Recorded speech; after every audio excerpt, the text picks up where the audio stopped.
Cost push inflation का मतलब होता है कि जैसे मान लीजिए कि कोई प्रोडक्ट, ठीक है, जैसे मान लीजिए कि यहाँ पे देखिए आप,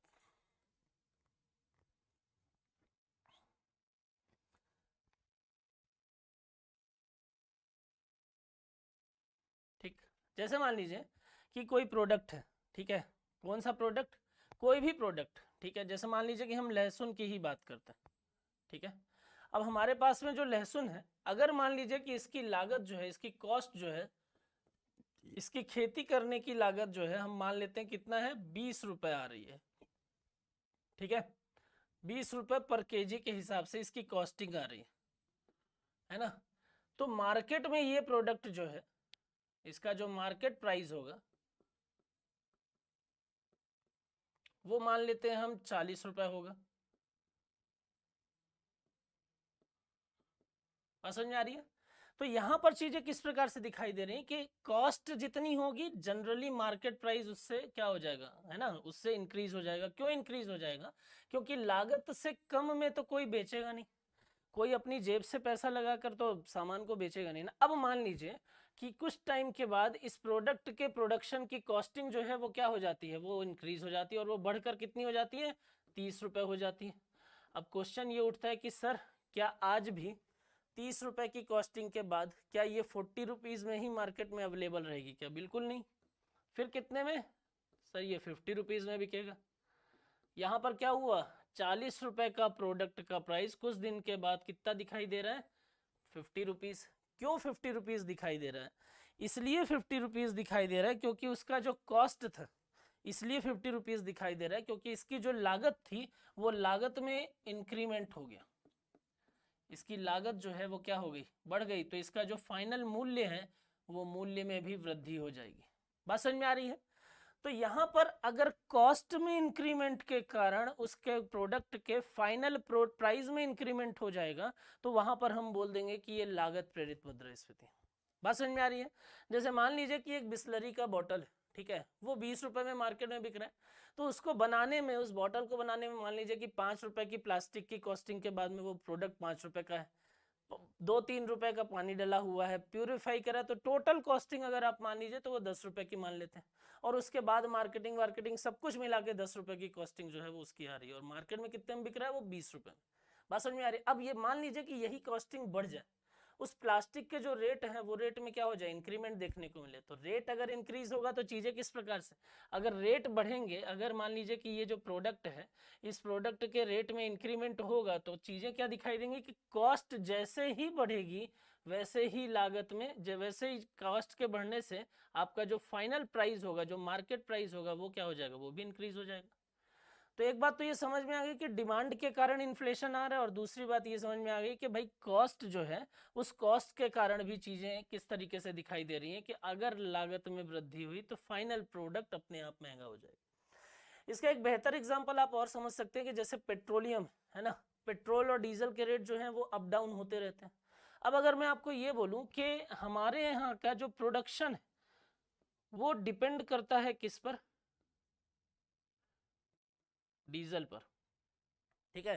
अब डीजल के रेट जो हैं, जैसे इंडस्ट्रीज वगैरह सब कुछ मान लेते हैं कि डीजल बेस्ड है ना, तो अब डीजल के जो रेट हैं यहाँ पर वो मान लेते हैं हम कितना, 100 रुपीज। तो डीजल के रेट 100 रुपीज होने के कारण जो फाइनल प्रोडक्ट की कॉस्टिंग आ रही है वो बोल सकते हैं कि 150 आ रही है, ठीक है, और ये मार्केट में सेल हो रहा है 200 पर। यहाँ डीजल के रेट में होता है इंक्रीमेंट, कितना इंक्रीमेंट होता है, ये इंक्रीमेंट होता है आपका मान लीजिए 120, तो यहां से यहां भी इंक्रीमेंट हो जाएगा, ये हो जाएगा 230 के बराबर। बात समझ में आ रही। तो यहाँ पर कॉस्ट क्यों बढ़ी, यहाँ पर प्राइस, फाइनल प्रोडक्ट के प्राइस क्यों बढ़े, क्योंकि उस प्रोडक्ट के लागत में इंक्रीमेंट हो गया। बात समझ में आ रही। तो जैसे ही लागत बढ़ेगी वैसे ही फाइनल प्रोडक्ट बढ़ गया। अब यहाँ लोग खरीदें या नहीं खरीदें, लेकिन लागत से नीचे तो प्रोडक्ट बिकेगा नहीं। बात समझ में आ रही। तो यहाँ पर चीजें किस प्रकार की हैं कि अगर लागत बढ़ रही है, अगर कॉस्टिंग इंक्रीज हो रही है, तो कॉस्ट के इंक्रीज होने के कारण चीजें किस प्रकार के दिखेंगी कि ये 200 से 230 पर चला गया। प्रोडक्ट का प्राइस बढ़ने को क्या बोल देते हो, इन्फ्लेशन। लेकिन ये इन्फ्लेशन किस वजह से आया, डिमांड की वजह से नहीं, ये इसलिए आया है क्योंकि यहाँ पर प्रोडक्ट की कॉस्टिंग जो है वो इंक्रीज हो गई। तो कॉस्ट के बढ़ने से जब इन्फ्लेशन आता है तो वहां बोल दिया जाता है cost push inflation. Clear. Third point आता है इसमें, थर्ड का अगर हम कॉजेज में देखें तो तीसरा आता है यहाँ पर स्ट्रक्चरल। स्ट्रक्चरल में एक्चुअल में दो चीजें दिखाई देती हैं, ठीक है। कौन सी दो चीजें? तो यहाँ पर स्ट्रक्चरल इन्फ्लेशन में पहला आता है आपके पास में स्टोरेज, और दूसरा आता है ट्रांसपोर्टेशन,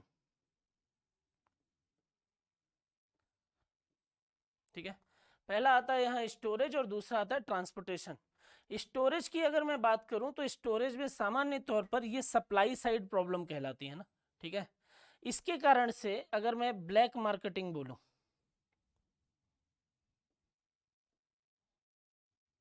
ठीक है, यदि मैं ब्लैक मार्केटिंग बोलता हूं तो ब्लैक मार्केटिंग के कारण प्रोडक्ट जो है वो क्या होता है, वो स्टोर कर लिया जाता है और मार्केट की सप्लाई को रेगुलेट कर लिया जाता है। अब यहाँ पर सप्लाई को रेगुलेट कर लिया तो सप्लाई जैसे ही रेगुलेट होगी मार्केट की डिमांड अपने आप इंक्रीज होने लगेगी, और जैसे ही डिमांड बढ़ी वैसे ही प्रोडक्ट के प्राइस बढ़ने लगे। प्राइस के बढ़ने को आप इन्फ्लेशन बोल देते हो। तो यहाँ पर चीजें किस प्रकार की दिखाई दे रही हैं, यहाँ आपको दिखाई दे रहा है कि जैसे मान लीजिए कि प्याज का हम एग्जाम्पल दें, तो प्याज जो है वो मार्केट में कभी 10 रुपए में आती है, कभी 100 रुपए में आ जाती है, कभी, समझ में आ रहा है क्या बोल रहा हूँ मैं? तो यहाँ पर चीजें आपको क्या दिखाई दे रही है कि जो रेट है वो कभी इस तरीके का है कि किसी साल हाई प्रोडक्शन हो गया तो रेट जो है वो कम इसलिए हो गए क्योंकि हाई प्रोडक्शन के केस में सप्लाई इंक्रीज हो गई, और सप्लाई इंक्रीज हो गई तो चीजें किस प्रकार से कि डिमांड फुलफिल हो रही है तो रेट जो है वो बढ़ नहीं रहे। लेकिन जिस साल प्रोडक्शन कम है या जिस साल ब्लैक मार्केटिंग कर ली गई, जिस साल उसको काला बाजारी कर ली गई और उसको होल्ड करके रख लिया गया, कि व्यापारियों ने क्या किया, किसानों से सस्ते रेट पर प्रोडक्ट को लेकर आए और उस प्रोडक्ट को लाकर कहाँ कर दिया, वेयर हाउस में अपनी जगह पर स्टोर करके रख लिया। अब ये मार्केट पर पहुंच ही नहीं रहा। जब मार्केट में पहुंचेगा नहीं तो यहाँ की जो डिमांड है वो तो धीरे धीरे बढ़ती रहेगी, और डिमांड जैसे जैसे बढ़ेगी और आप उसको फुलफिल नहीं करोगे तो समस्या क्या होती जाएगी, इधर डिमांड बढ़ रही है और इधर से सप्लाई कमी है। जब आप इसको फुलफिल नहीं करोगे तो डिमांड के बढ़ने से इनके प्राइस जो है वो लगातार बढ़ जाएंगे। तो 10 रुपए का प्रोडक्ट जो था, प्याज जो था, वो 30 पे गई, 50 पे गई, 70 गया, 90, 100, प्रोडक्ट के प्राइस में इंक्रीमेंट हो गया। क्यों? क्योंकि black marketing, supply side problem. तो यहाँ पर चीजें जो है वो क्या दिखाई दे रही हैं कि ये जो सप्लाई साइड प्रॉब्लम है, ये ब्लैक मार्केटिंग है, इसके कारण से डिमांड इंक्रीज हो रही, ठीक है। लेकिन यहाँ पर डिमांड नेचुरल नहीं है। अगर नेचुरल डिमांड इंक्रीमेंट के कारण गुड्स एंड सर्विस के प्राइस में इंक्रीमेंट होता तो हम उसको फर्स्ट कैटेगरी में रख देते हैं। बात समझ में आ रही है? तो यहाँ पर डिमांड में जो इंक्रीमेंट हुआ है ना, वो नेचुरल नहीं है, ये आर्टिफिशियल डिमांड इंक्रीमेंट है। यहाँ पर जानबूझकर मांग में वृद्धि की गई है। बात समझ में आ रही है? तो यहाँ पर आर्टिफिशियल डिमांड इंक्रीमेंट है, इसलिए इसको स्ट्रक्चरल की कैटेगरी में रखा जाता है।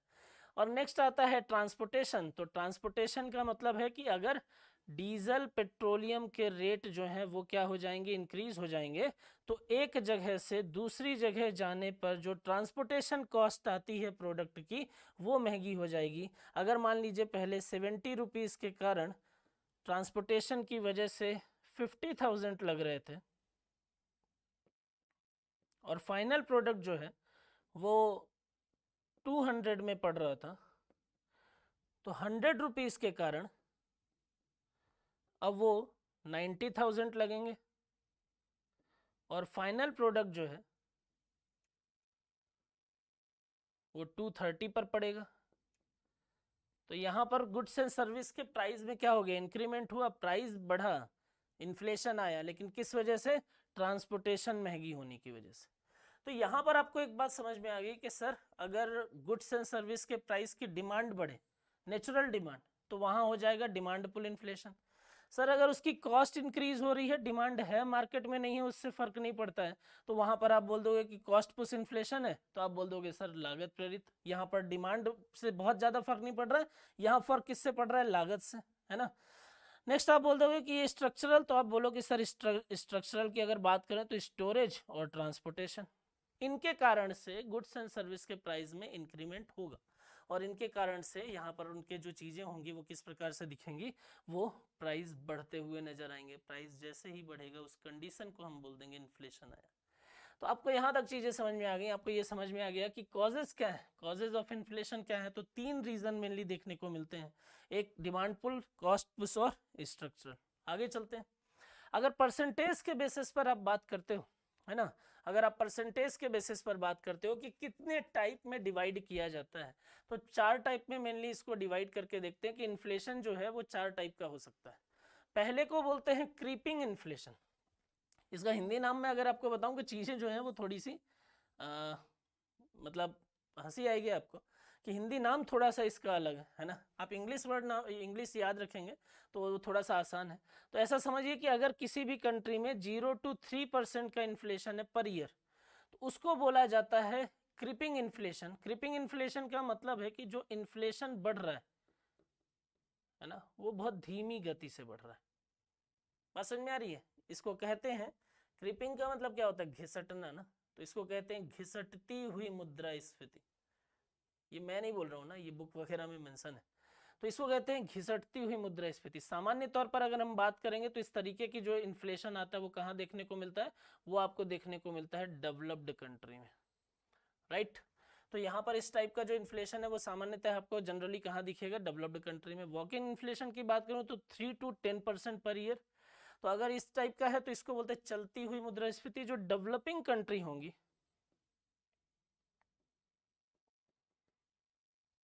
वहां पर इन्फ्लेशन आपको थोड़ा सा तेज दिखेगा, किसके कंपेयर में, डेवलप्ड कंट्री के कंपेयर में। बात समझ में आ रही है?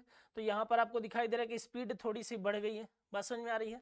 और सामान्यतः है, अगर मैं इंडिया की बात करूं तो इंडिया की सिचुएशन जो है वो यहीं पर बनी रहती है। तो ये किसी भी कंट्री के लिए ठीक ठाक पोजीशन मानी जाती है, मतलब इन्फ्लेशन का ठीक ठाक रेट है। लेकिन यहाँ पर जब इसको ये क्रॉस करता है या इधर वाली लिमिट के आसपास भी आता है ना, तो थोड़ी सी समस्या चालू होती है।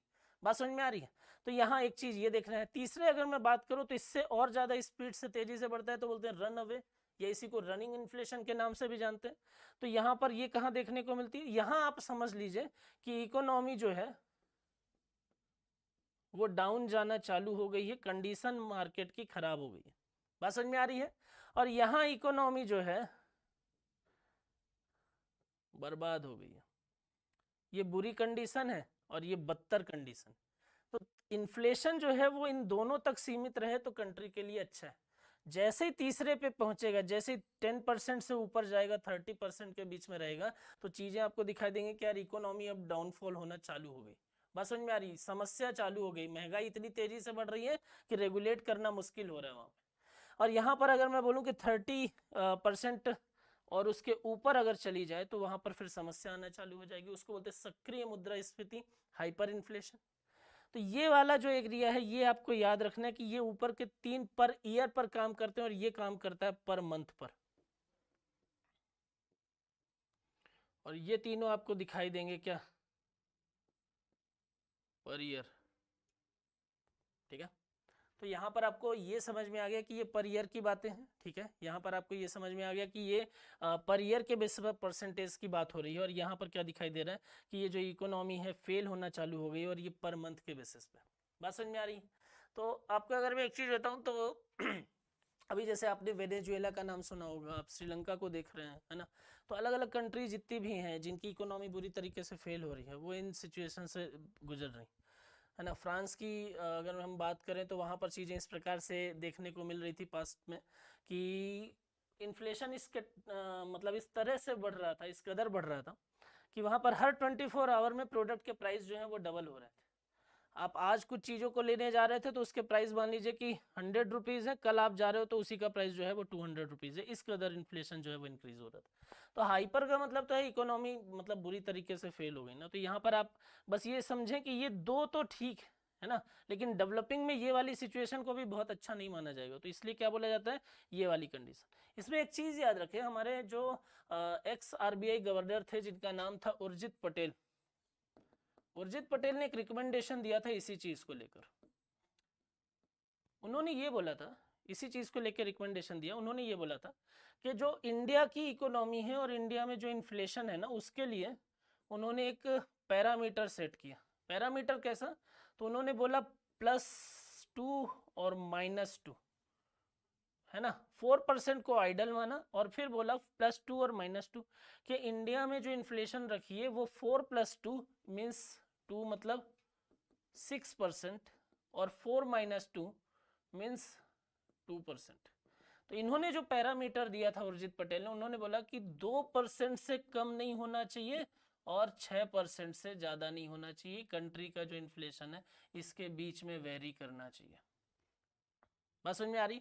हालांकि अभी कुछ सालों से अगर हम देखें तो वो इसको क्रॉस करके और आगे ही दिख रहा है, लेकिन जैसे जैसे टाइम बीतता है वैसे वैसे चीज़ें अलग तरीके से आपको देखने को मिलती हैं, है ना।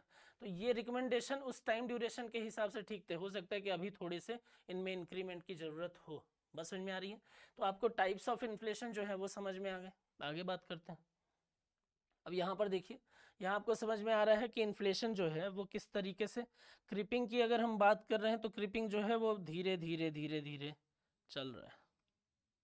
बात समझ में आ रही? बहुत ज़्यादा ऊपर नहीं उठ रहा है। वॉकिंग की अगर बात करें तो वॉकिंग आपको कुछ ऐसा दिखाई दे रहा है कि क्रीपिंग से ऊपर है ना, और ये इस प्रकार से दिखाई दे रहा है। रन अवे की बात करें तो स्थिति जो है वो कुछ और है ना, ये लगातार जो है वो ऊपर जाता जा रहा है। और हाइपर तो ये यहाँ भाग रहा है ना, हाइपर तो इनसे अलग ही है, इसको तो आप छोड़ ही दो। तो यहाँ पर आपको क्या दिखाई दे रहा है कि भाई क्रीपिंग है तो मतलब जमीन से थोड़ा जुड़ा हुआ है ना। बात समझ में आ रही है? अगर हम बात करें यहाँ पर तो चीज़ें किस प्रकार से आपको दिखाई देती हैं कि ये जो वॉकिंग है तो थोड़ा बहुत आपको चीज़ें यहाँ दिखाई दे रही हैं। तीसरा अगर बात करूँ तो रन अवे है तो ऐसी स्थिति दिखाई दे रही है। और अगर यहाँ पर हाइपर की सिचुएशन है तो वो एकदम से इतना महंगा है कि यहाँ सर्वाइव करना भी मुश्किल हो जाएगा। तो इतनी प्रॉब्लम जो है वो देखने को यहाँ पर मिल सकती है। बात समझ में आ रही है? नेक्स्ट पॉइंट की अगर मैं बात करूँ इसमें तो डिफ्लेशन होता है। डिफ्लेशन किसको बोलते हैं?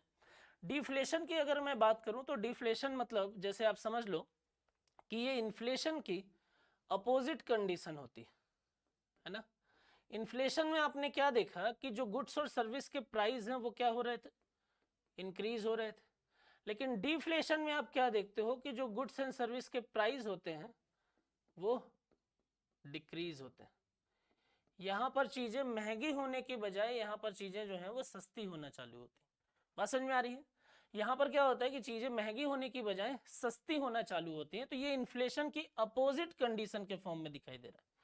तो आपको इतनी बात समझ में आ रहा है कि सर ये इन्फ्लेशन की अपोजिट कंडीशन है, गुड्स एंड सर्विस के प्राइस जो है वो क्या होते हैं, वो सस्ता होना चालू होते हैं। तो ये तो हमारे हिसाब से बेहतर कंडीशन।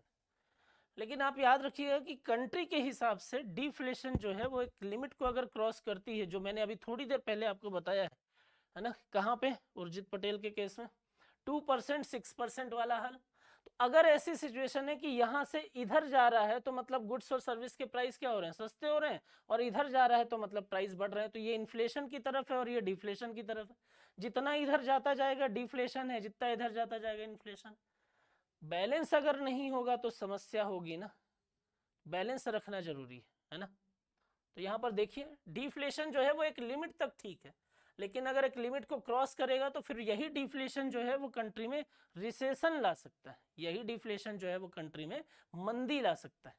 कैसे मंदी ला सकता है? तो यहाँ पर अगर हम डेफिनेशन की बात करें तो यहाँ बोल रहा है कि this is the opposite of the inflation, it refers to the sustained fall in the price of goods and services. तो यहाँ पर जो गुड्स एंड सर्विसेज के प्राइस हैं वो कैसे हैं, वो डिक्रीज हो रहे हैं। ठीक है, अब इसमें ये चीज़ें जो हैं, या अगर मैं बात करूं कि इसके पीछे रीज़न क्या है, तो इसके पीछे दो रीज़न देखने को मिलते हैं। ठीक है, यहाँ मैंने नीचे मेंशन किया कि if the supply exceed the demand.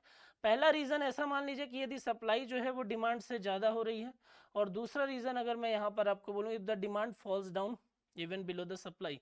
ठीक है, और दूसरा रीज़न जो है वो मैं ये बोल रहा हूँ ऐसा। अब मुझे ये देख, आप इसको देख रहे हैं तो आपको एक चीज़ ये समझ में आ रही है, बोले सर ये तो वैसा हो गया कि कान आपने इधर से पकड़ा या उधर से पकड़ा वाली हालत ना। तो यहाँ पर चीज़ें तो वैसे ही दिखाई दे रही हैं, बस फर्क क्या आ रहा है कि आपने डायरेक्शन जो है वो चेंज कर दिया ना। एक्चुअल में यहाँ पे ना जो रिप्रेजेंटेशन है इनका दोनों पॉइंट का वो अलग अलग। यहाँ ये बोला जा रहा है कि डिमांड जो है वो नॉर्मल है ना। अगर पहले 100 यूनिट की डिमांड होती थी तो आज भी 100 यूनिट की ही डिमांड है, लेकिन हमने जो प्रोडक्शन कर लिया है वो 200 यूनिट का कर लिया है।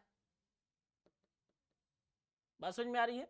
हमने जो प्रोडक्शन कर लिया वो 200 यूनिट का कर लिया। अब 200 यूनिट का प्रोडक्शन कर लिया है तो समस्या है ना, इसलिए क्या हो गया, मैंने यहाँ पर आपको पहले ही बताया कि supply is greater than demand, then rate will be high, price will be high.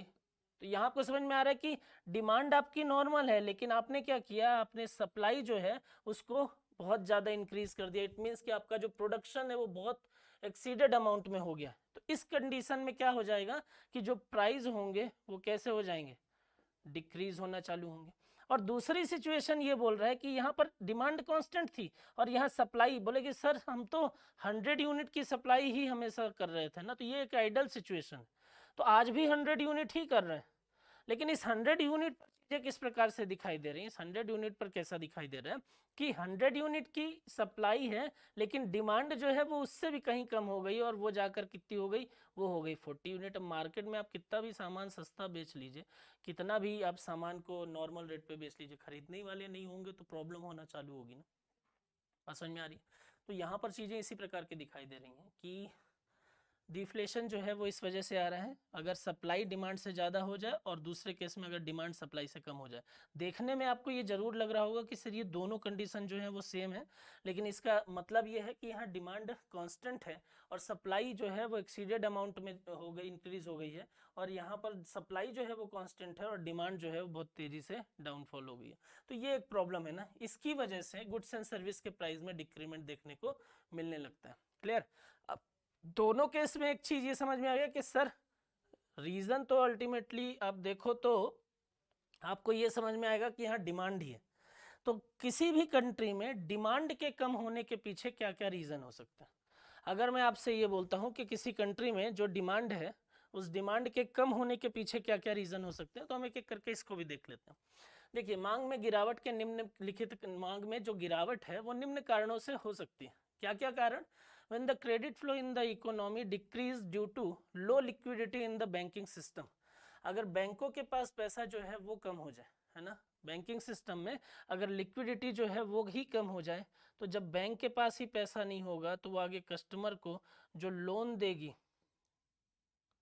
कहाँ से देगी, ये खत्म। तो ये एक सिचुएशन में कब, जैसे मान लीजिए कि ऐसी सिचुएशन है कि आरबीआई अपने इंटरेस्ट रेट को बढ़ाकर रखी हुई है, तो यहाँ पर चीज़ें किस प्रकार की दिखेगी कि यहाँ से मिलने वाला लोन महंगा हो गया, अब इनके पास में महंगा लोन है तो कम ले रही हैं। बात समझ में आ रही है?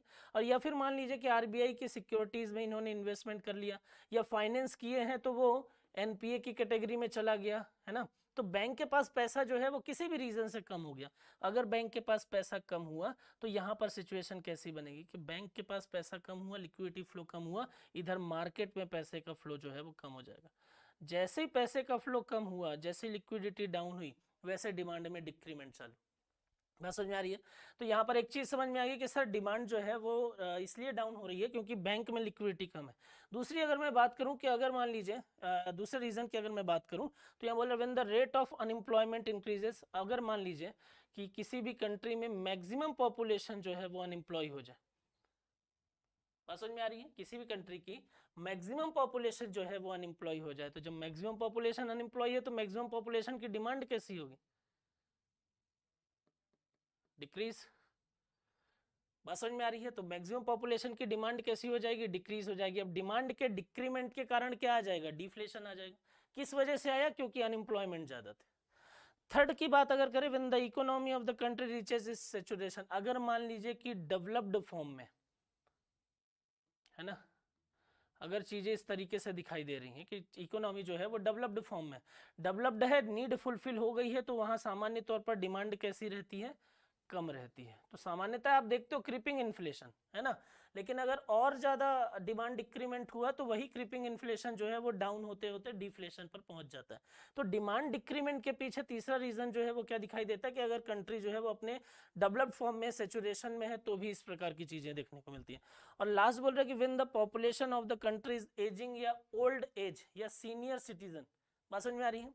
तो अगर चीजें इस प्रकार से दिखाई दे रही हैं आपको अगर चीजें आपको इस प्रकार से दिखाई दे रही हैं कि किसी कंट्री की मैक्सिमम पॉपुलेशन जो है वो कैसी हो जाए, वो सीनियर सिटीजन हो जाए, वो ओल्ड एज के लोगों की ज़्यादा हो जाए। जैसे अगर हम बात करें कि जब हम अपने घरों को देखते हैं, जब हम अपने घर पर देखते हैं तो चीज़ें हमको किस प्रकार से दिखाई देती हैं चीजें हमको किस प्रकार से दिखाई देती हैं कि यहाँ पर स्थिति ऐसी बनती है कि जो सबसे छोटे होते हैं उनकी डिमांड सामान्य तौर पर ज्यादा होती है, और जैसे जैसे एज बढ़ती है वैसे वैसे लोगों की डिमांड जो है वो डिक्रीज होती है। जो सीनियर होते हैं, जो ग्रैंडफादर होते हैं, उनकी डिमांड सबसे कम होती है। अब मान लीजिए किसी कंट्री की मैक्सिमम पॉपुलेशन जो है वो कैसी हो जाए, वो यही ओल्ड एज वाली हो जाए, तो वहां पर भी डिमांड कैसी हो जाएगी, डिक्रीज हो जाएगी ना। तो डिमांड के कम होने के पीछे अलग अलग रीजन हो सकते हैं। अगर लिक्विडिटी का फ्लो जो है वो कम हो जाए, अगर अनएम्प्लॉयमेंट रेट जो है वो इंक्रीज हो जाए, कंट्री डेवलप्ड फॉर्म में हो जाए, तो वहां पर भी इस प्रकार की सिचुएशन देखने को मिल सकती है। और अगर मान लीजिए कि किसी कंट्री की मैक्सिमम पॉपुलेशन जो है वो ओल्ड एज हो जाए या इस तरीके की हो जाए कि वहां पर सीनियर सिटीजन ज्यादा है, तो भी इस प्रकार की स्थिति देखने को मिल सकती है। नेक्स्ट है आपके पास में इकोनॉमिक कंडीशन, जिसको आप बोलते हो अविस्फीति या डिसइंफ्लेशन के नाम से आप जानते हैं, राइट। तो यहाँ पर ये डिसइंफ्लेशन होता क्या है, तो पहली चीज तो आप ये जानिए कि ये डिसइंफ्लेशन जो है, पहली चीज तो आप ये जानिए कि ये जो डिसइंफ्लेशन है, ये डिसइंफ्लेशन टाइप ऑफ इन्फ्लेशन